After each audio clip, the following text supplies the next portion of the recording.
Hello guys, welcome back to another exciting video. Today we'll be checking this out from Fox News. It's titled Lawrence Jones, Trump is the first Republican candidate to go to black community in 50 years. How true is this? We're going to be finding out in this video. My name is Ogechi. Welcome to my channel. If it's your first time here, hello, hi.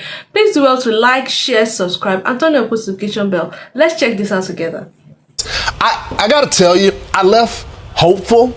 And the reason why is I've been telling people for the last 10 years, Republicans, go to the black community, go to the Hispanic community. You may be surprised. They're culturally conservative. They want change in their community. They're not lazy. They want better for their children. Just go talk to them. And Donald Trump is the first presidential candidate, former president, to go there in 50 plus years. I had the opportunity to talk with him. This is what he had to say. Why do they like you better than any other Republican in modern time? Well, you have to ask the other Republicans. I mean, I'm just saying, you see black support going up with you, Hispanic, young people. Like I said, the people look more like me than you, and they say you're different. Why? Because I did things in office that nobody else has done. Criminal justice reform. I did criminal justice reform at a level that nobody thought was possible to get. And I did that largely for the black and Hispanic community. They're the ones that wanted it. Opportunity zones with Tim Scott, and he was so much in favor of it, and it's probably maybe the best economic development package ever for African Americans, for Hispanic Americans, Asian Americans. We did a lot of things that people couldn't believe we were able to get done. Nikki Haley said today that she's going to vote for you.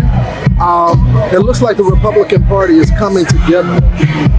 Yeah, I think it is coming together. I think it's come together for a long time. You have to understand, we did the nomination process the fastest in history.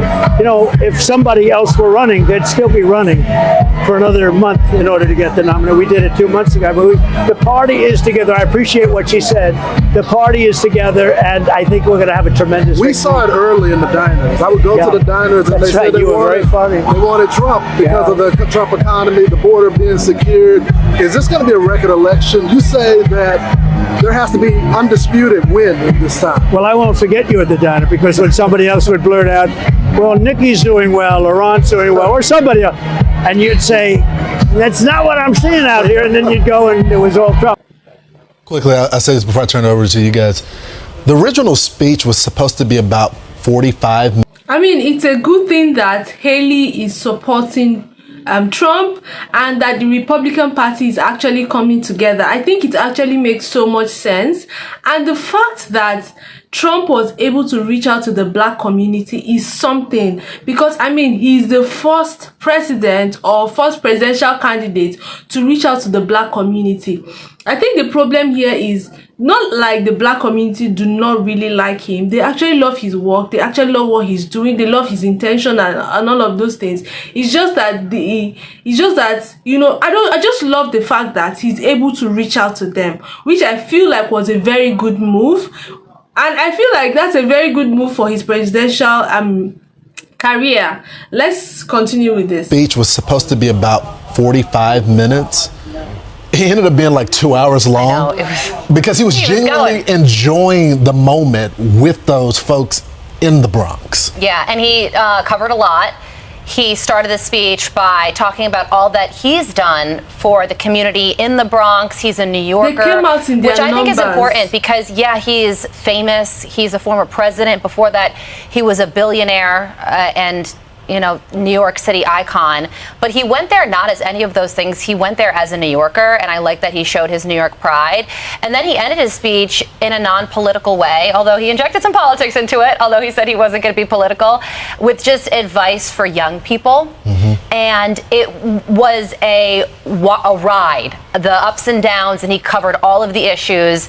And I would be interested to see not just about race of the crowd or how many people are there, but how many Democrats are in that crowd as well. How many disaffected Democrats are there that whose mind he might have changed with that speech? I mean, That was excellent. Like, that was actually very good. I'm so impressed that Trump actually took the initiative to go to South Bronx to go or to reach out to the black community and see that they came out in their numbers. And I also heard there that he was supposed to have a speech for about 45 minutes and it lasted about 2 hours. The fact that means he actually enjoyed being in their midst, and the fact that he was not being political, he tried to reach out to them in the best way he could. And I feel like with that speech, he's able to change their mind. They're able to see that, okay, Trump actually, you know, doesn't really hate us. Now, it's not even a matter of race. I feel like when you're picking a presidential, even though I feel like race is a very important factor, because you don't want to put in somebody that would in turn, you know, turn their backs on the black community or a particular race. Do you get what I mean? But somebody who actually has the interest at heart, someone who actually sees us, someone who respects us, someone who, do you understand? So I feel like it was a good initiative, it was a good decision, it was a good thing, and the fact that the black community actually came out in their numbers, I'm hoping and I'm trusting that this turns out really good, and I'm trusting that, you know, he's able to change the minds of Democrats. I don't know if there were any Democrats, because of course when there is a campaign like this, everybody comes out, both his supporters and people that are not even his supporters, they will all come out. But I feel like with his speech, he's able to do something, and I feel like when you're voting for somebody, you're not voting out of sentiment or how you feel. You are both voting out of the fact, okay, let's see what this person has done. What has this person done? What are his... Do you get? Like, one of the things he mentioned that he was able to reform, I can't remember what he mentioned, more than any other person must have done, or more than you actually thought